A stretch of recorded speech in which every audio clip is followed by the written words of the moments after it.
Hello बच्चों, MP teachers guild में आपका स्वागत है। आज हम राष्ट्रीय मेंस, नेस और ओलंपियाड में आने वाले मैथ्स के कुछ क्वेश्चन सॉल्व करेंगे।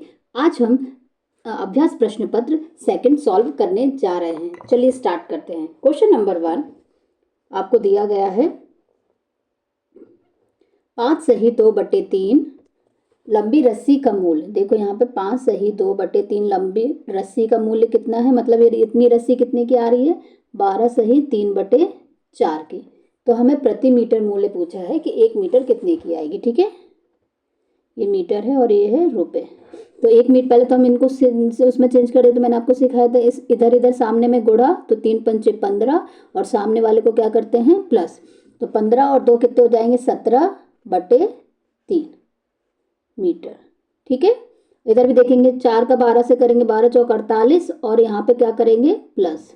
तो 48 के बाद 49, 50, 51। ठीक है, तो 51 और जो नीचे की संख्या है वो नीचे ही रहेगी हमेशा। यहाँ 4 है तो यहाँ पर 4 रुपए की। ठीक है, तो 17/3 जो मीटर रस्सी है वो 51/4 रुपए की है। ठीक है, अब हमको कितना निकालना है, एक मीटर का। तो यहाँ पे पहले तो 51 मीटर हमको दिया है, 51/4।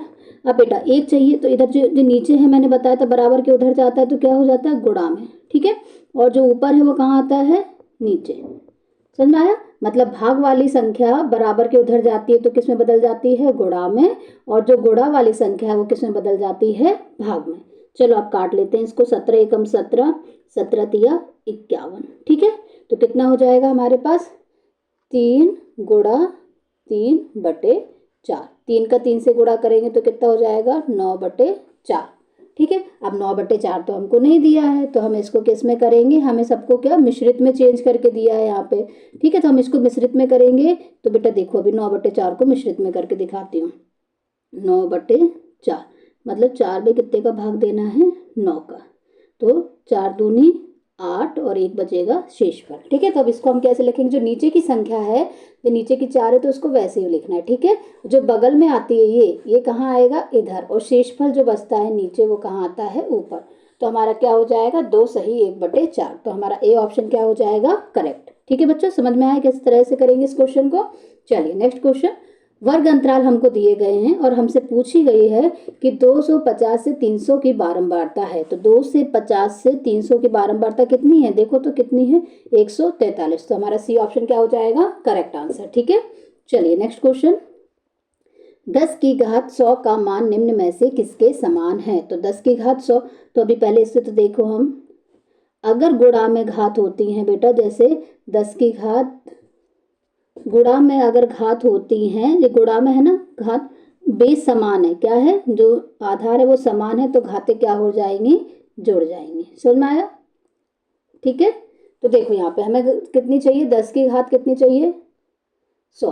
तो यहाँ पे प्लस में है, प्लस में तो नहीं, भाग में भी नहीं, भाग में तो हमेशा घटती है, ध्यान रखना। अब देखो 10 की घात, यहाँ पे बी ऑप्शन में 10 की घात 50 गुणा 10 की घात क्या है, 50। आधार समान है, आधार समान है और गुणा में क्या हो जाएंगी, घातें जुड़ जाएंगी। तो 50 प्लस 50 कितना हो जाएगा, 10 की घात 100। ठीक है, तो हमारा जो बी ऑप्शन है वो क्या हो जाएगा, करेक्ट हो जाएगा। ठीक है बच्चों, चलिए नेक्स्ट क्वेश्चन। माइनस एक्स की घात 4 और वाई की घात 6 में संख्यात्मक गुणांक है। तो कितना देखो, माइनस एक्स की घात 4 और वाई की घात 6। तो ये संख्यात्मक गुणांक कितना है, माइनस है ना, तो माइनस है और इसको क्या लिखेंगे अपन, -1। तो कितना हो जाएगा, -1। ठीक है बच्चों, चलिए नेक्स्ट क्वेश्चन। 10 लड़कियों की ऊंचाई सेंटीमीटर में मापी गई और निम्नलिखित परिणाम प्राप्त हुए। इनकी ऊंचाइयों का माध्य निम्न में से क्या होगा। तो हम माध्य कैसे निकालते हैं, सभी को जोड़ेंगे और जितनी संख्या उतने का क्या कर देंगे, भाग दे देंगे। तो सभी को जोड़ो, पहले तो 135 plus 150 plus 139 plus 128 plus 151 plus 132 plus 146 plus, आप लोग एक ही लाइन में पूरा लिखिएगा। ठीक है, 149 प्लस 143 और प्लस 141। ठीक है बच्चों, भाग कितनी संख्या है, देखो कितनी लड़कियां हैं, 10। तो भाग कितना हो जाएगा, 10। ठीक है, अगर हम इनको जोड़ेंगे तो कितना आएगा, जोड़ के हमारा आ जाएगा 1414। ठीक है। और बटे में कितना लिखा है तो 10। बेटा एक जीरो नीचे है तो पॉइंट कहाँ लगेगा, एक संख्या के, देखो पहले 14 से 14 उतार लो, हमेशा पॉइंट पीछे साइड से लगाना, ठीक है। तो एक जीरो नीचे तो पॉइंट एक संख्या के पहले, तो क्या हो जाएगा 141.4। तो हमारा सी ऑप्शन क्या हो जाएगा, करेक्ट हो जाएगा। ठीक है बच्चों, तो माध्य कैसे निकालते हैं, सभी संख्याओं को जोड़ के जितनी संख्या उतने का क्या कर देते हैं, हम भाग दे देते हैं। ठीक है, चलिए नेक्स्ट क्वेश्चन, निम्न परिमेय संख्या में से कौन सी परिमेय संख्या 2/3 और 3/5 के बीच में स्थित है। ठीक है, तो चलो देखते हैं हम 2/3 और 3/5। तो जो नीचे की संख्या उनका ले लेंगे हम लघुत्तम, लघुत्तम लेंगे तो कितना आ जाएगा 15। ठीक है, देख लो यहाँ पे लेके 3 और 5, 3 से काटेंगे 3 और 5। ठीक है, हमेशा नीचे वाली संख्याओं का क्या लेना पड़ेगा हमको, लघुत्तम। तो कितना आ जाएगा हमें लघुत्तम 15। अब हम 15 बनाए इधर, तो देखो 2/3, 3 में 15 बनाना है तो कितने का गुणा, 5 का। तो 5 का नीचे किया तो 5 का ऊपर भी। ठीक है, 3/5 को कैसे लिखेंगे, अब 5 में हम कितने का गुणा करें कि 15 आ जाए, तो 3 का। तो 3 का नीचे किया तो ऊपर भी। ठीक है, तो यहाँ पे देखो कितना बचेगा 10 और बटे 15। ठीक है, और यहाँ पे कितना हो जाएगा 9/15। ठीक है, अब इन दोनों देखो 9/15 आ गया और 10/15, तो इनके बीच में तो कोई भी संख्या नहीं है, तो चलो 15 से काम नहीं। अब 15 के, तो 15 के हम गुणज से करेंगे, तो 15 का गुणज कितना होगा 30। तो देखो 2/3 और 3/5। अभी हमारा लघुत्तम कितना निकला था 15, 15 से तो कोई संख्या नहीं आ रही थी बीच में। अब हम करते हैं 15 के गुणज 30। अब 30 बनाएंगे यहाँ पे, तो देखो ध्यान से 3 गुणा 10 करेंगे तो नीचे तो ऊपर भी। ठीक है, तो 3/5 और 5 में अगर हम कितने का गुणा करें कि 30 आए, 5 हम 30, तो यहाँ पे भी 6 का। तो कितना हो जाएगा, 2 का 10 से गुणा करेंगे तो 20/30। और ये देखो ये वाली कितनी हो जाएगी, 3 छंग 18, 18/30। समझ में आया। तो देखो 18/30, फिर इसके बाद कौन सी संख्या आएगी 19/30, इसके बाद फिर क्या आ गई 20/30। तो इसके बीच में कौन सी संख्या आ जाएगी हमारी, तो इसके बीच में हमारी आ जाएगी 19/30। समझ में आया ना बच्चों कैसे निकालते हैं। तो हमारा जो सी ऑप्शन है वो क्या हो जाएगा, करेक्ट हो जाएगा। ठीक है, चलिए नेक्स्ट क्वेश्चन, संख्या 8772 व 6516 का योग निम्न में से किस अंक से विभाजित नहीं है। तो पहले तो हम योग करते हैं, योग कर लें तो इसको लिख लें, कितना आ रहा है जोड़ के, 6 2 8, 7 और 1 8, 4 5 9 और 8 6 14। ठीक है, तो किस अंक से विभाजित नहीं है, आखिरी की संख्या सम है तो 2 से विभाजित है। ठीक है, आखिरी के देखो ध्यान से 4 से कैसे विभाजित, आखिरी के 2 अंक अगर 4 से विभाजित है तो 4 से भी विभाजित है। 5 में विभाजित होने का नियम क्या है, आखिरी संख्या या तो 0 होनी चाहिए या तो फिर 5 होनी चाहिए, तो तभी वो नंबर क्या होगा 5 से विभाजित होगा। यहाँ पे तो आखिरी अंक क्या है 8, तो वो 5 से विभाजित नहीं होगा। तो हमारा डी ऑप्शन क्या हो जाएगा बच्चों, करेक्ट हो जाएगा। ठीक है, चलिए नेक्स्ट क्वेश्चन, एक समांतर चतुर्भुज के आसन कोणों का अनुपात 3:2 है। समांतर चतुर्भुज के आसन कोण, आसन मतलब कि ये वाला हमने मान लिया कि कितना है x है। ठीक है, सॉरी आसन, ऐसा आसन कोण होते हैं बेटा बगल बगल वाले। ठीक है ना, जैसे ये और ये वाले कौन से कोण होंगे, आसन कोण होंगे। ठीक है, तो यहाँ पे कितना दिया गया है 3x और ये कितना दिया गया है 2x। ठीक है, क्योंकि कोणों का अनुपात 3:2 है। तो हम जानते हैं आसन कोणों का योग कितना होता है, तो आसन कोणों का योग होता है 180 डिग्री। ठीक है, दोनों कोणों का योग कितना होगा 180, तो 3 और 2 कितने हो जाएंगे 5x, 5x बराबर 180। तो x बराबर कितना हो जाएगा 180, ये गुणा में है इधर 5 भाग में। ठीक है, 5 से काटो, 5 दिया 15 और फिर 3 बचेगा और 5 हम 30, तो कितना आ गया हमारा 36 डिग्री। तो x बराबर कितना आ गया 36 डिग्री। तो 3x बराबर कितना होगा, देखो यहाँ पे, तो 3x बराबर कितना आएगा, 3x बराबर 3 गुणा 36। ठीक है, तो 6 3 18, 3 3 को 9 और 1 10। ठीक है, और एक कौन सा कोण है 2 है ना, तो 2x बराबर 2 गुणा 36। ठीक है, तो 36 दूनी कितने हो जाएंगे 72। तो कौन कौन से कोण हो जाएंगे 108 और 72। ठीक है, तो 108 और 72। समझ में आया आप लोगों को किस तरीके से इसको निकालना है। तो ये ऑप्शन हमारा क्या हो जाएगा, करेक्ट आंसर। चलिए नेक्स्ट क्वेश्चन, निम्नलिखित में से कौन सी संख्या 3/4 और 7/4 के बीच में है? तो कौन सी होगी 3/4 और 7/4? तो 3/4 के बाद क्या आएगी 4/4, ठीक है, 4/4, 5/4 और 6/4, ठीक है। 3/4 और 7/4 के बीच में कितनी संख्या है? 3 संख्या है।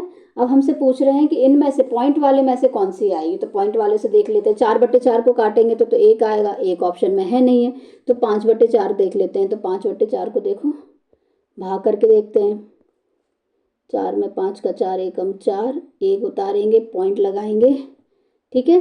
पॉइंट लगाएंगे तो यहाँ पे कितना आएगा 0, 4 दूनी 8, फिर 2 आएगा, फिर पॉइंट लगाए तो 0 हो जाएगा, और 2 पंचे 10, तो कितना, सॉरी 2 4 पंचे 20 हो जाएगा, तो कट जाएगा, तो 1.25। तो 1.25 कहाँ है हमारा? डी ऑप्शन है, ठीक है बच्चों। चलिए नेक्स्ट क्वेश्चन।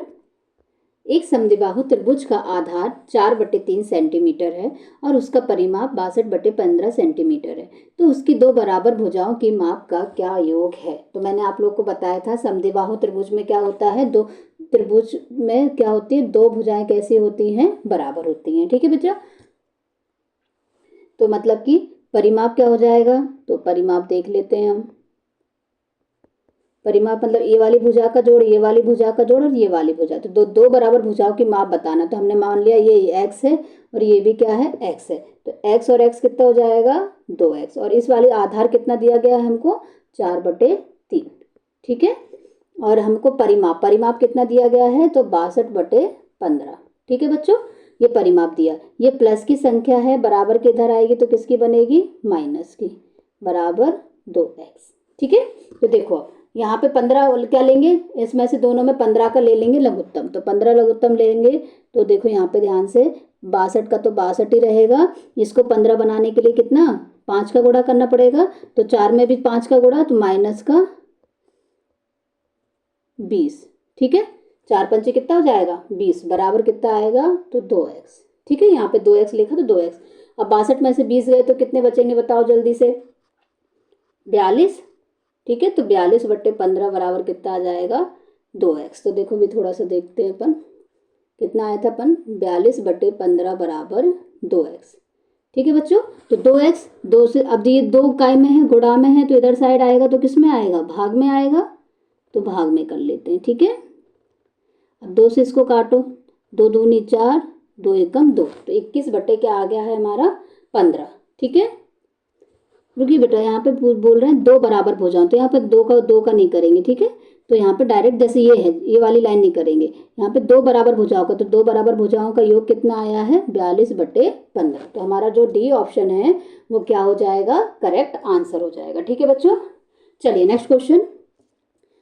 20/30 निम्न में से किसके समान है? तो मैंने अभी बताया था आपको कि गुणा में क्या होती है? घातें जुड़ जाती हैं। तो 15 और 15, देखो यहाँ पे 15 और 15 कितनी हो जाएंगी? 30, तो 20 की घात कितनी हो जाएगी? 30। डी ऑप्शन हमारा क्या हो जाएगा? Correct answer. चलिए नेक्स्ट क्वेश्चन। सलमा की आयु उसके पुत्र की आयु से 3 गुना से 2 वर्ष कम है। तो जो सलमा, जो पुत्र की आयु अपन मान ले रहे हैं, पुत्र की आयु कितनी दी गई? x। तो सलमा की आयु देखो पुत्र की आयु के 3 गुना, मतलब पुत्र की आयु के 3 गुना, 3x हो जाएगा, से 2 वर्ष कम है। कम है तो क्या करेंगे हम?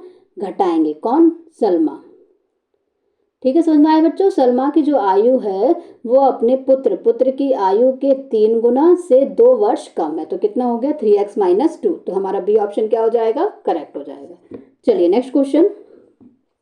निम्न में से कौन सा विकल्प अधिक परिणाम को प्रदर्शित करता है? तो कौन सा विकल्प जो है अधिक परिमाण को प्रदर्शित करेगा? तो भाग में तो हमेशा संख्या क्या होती हैं? कटती हैं, ठीक है। अपन में मान लो ए क्या है? माइनस का 1, 0 के इधर साइड है तो माइनस का 1 है, और बी क्या मान लिया? 1 है, ठीक है। तो अब देखो बी अपॉन ए करेंगे तो संख्या क्या होगी? माइनस की आएगी तो घटेगा। अब बी माइनस ए देखते हैं, 1 माइनस तो लगा है, और अपन ए क्या माना बेटा? 0 की इधर साइड है, इसलिए अपने 0 की इधर साइड क्या होती है? माइनस की संख्या, इसलिए माइनस ले रहे हैं, ठीक है। तो माइनस का 1, तो 1 माइनस और माइनस क्या हो जाएगा? प्लस, बराबर कितना हो जाएगा?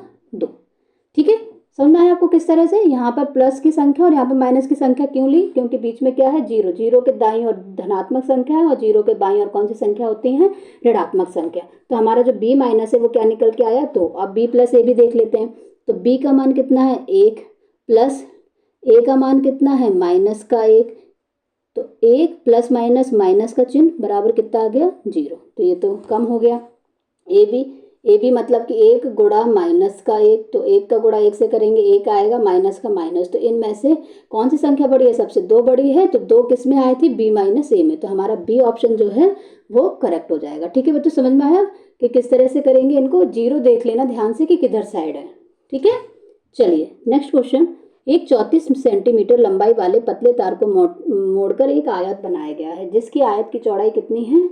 8 सेंटीमीटर है। तो इसकी लंबाई बताइए। ठीक है, तो हम जानते हैं आयत का परिमाप कितना होता है? आयत का परिमाप होता है 2 गुणा लंबाई प्लस चौड़ाई।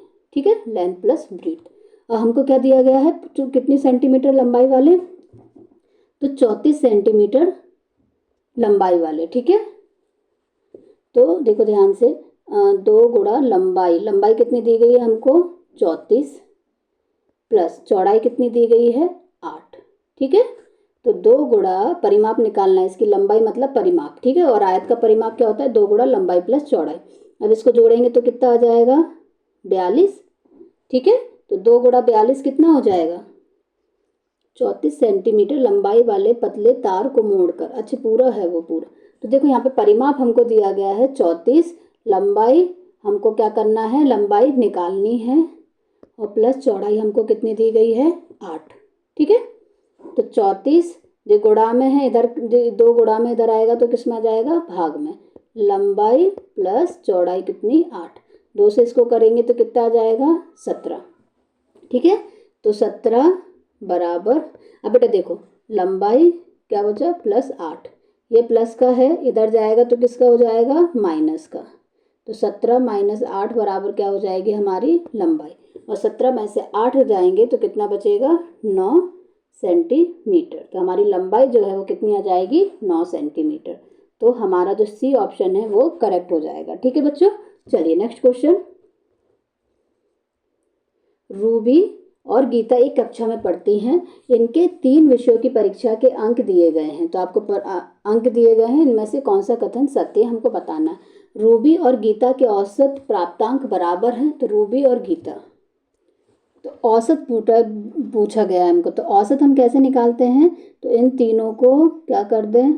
प्लस कर दें, और बटे कितने कितने का भाग दे दें? 3 का। ठीक है, तो इन तीनों अंकों को प्लस कर दें, बराबर उसका औसत निकल जाएगा। ठीक है बच्चों, इनको जोड़ेंगे तो कितना आ जाएगा? 204 बटे 3। ठीक है, और इसमें भाग दे देंगे अगर हम, तो 3 छिंग 18 और 2 बचेगा, तो और 3 अट्ठे 24। तो इसका औसत कितना आ गया? 68। ठीक है, तो इसका औसत कितना आया? इसका औसत आ गया है अपना 68। अब इसका भी ऐसे ही औसत निकाल लेंगे। तो निकालिए सभी लोग। अगर इसको हम जोड़ेंगे तीनों संख्याओं को तो 200 आ जाएगा। 200 बटे 3 बराबर कितना हो जाएगा हमारा इसका औसत? 66.6। ठीक है, तो किसका? रूबी का औसत ज़्यादा है कि गीता का? तो रूबी का औसत ज़्यादा है, तो हम देख लेते हैं। प्राप्तांक बराबर हैं, तो ये तो गलत चीज़ है। रूबी के औसत प्राप्तांक गीता के औसत प्राप्तांक से कम है, ये भी गलत है, ज़्यादा है। गीता ने हिंदी विषय में रूबी के औसत प्राप्तांक से अधिक अंक प्राप्त किए। तो जो गीता है क्या बोल रही है कि गीता ने हिंदी विषय में कितने नंबर लिए? 72 नंबर लिए हैं। रूबी का औसत प्राप्तांक कितना है? 68 है, से अधिक अंक प्राप्त किए। देखो 68 से अधिक अंक प्राप्त किए ना गीता ने हिंदी में, तो ये क्या हो जाएगा हमारा? Correct option. ठीक है, तो ऑप्शन सी क्या हो जाएगा बच्चों? करेक्ट। बच्चों, अगर आपको मेरा वीडियो पसंद आया हो तो इसे लाइक कीजिए तथा अपने फ्रेंडों के साथ शेयर कीजिए, और चैनल को सब्सक्राइब कीजिए ताकि आने वाले वीडियो का नोटिफिकेशन आपको मिलता रहे। बाय बाय बच्चों।